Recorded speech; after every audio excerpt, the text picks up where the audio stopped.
গোপন দলিলপত্র ফাঁস করে দিয়ে আলোচিত ওয়েবসাইট উইকিলিক্সের সহ-প্রতিষ্ঠাতা জুলিয়ান অ্যাসাঞ্জের মুক্তির দাবি জানিয়েছেন বিএনপির স্থায়ী কমিটির সদস্য ডক্টর আব্দুল মঈন খান।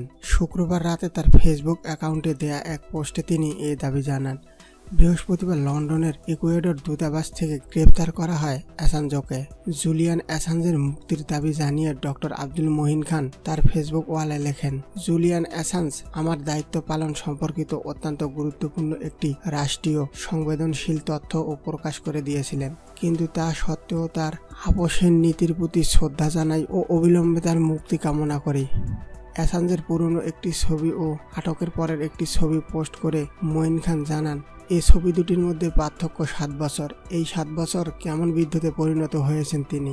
মঈন খান অ্যাসাঞ্জের প্রতি সমবেদনা প্রকাশ করে লিখেছেন, উইকিলিক্স প্রতিষ্ঠাতা জুলিয়ান অ্যাসাঞ্জ তখন এবং 7 বছর প্রায় বন্দি নিঃসঙ্গ জীবনযাপনের পরে। লক্ষ্য করুন, 7 বছরের ব্যবধানে একই পরিবর্তন।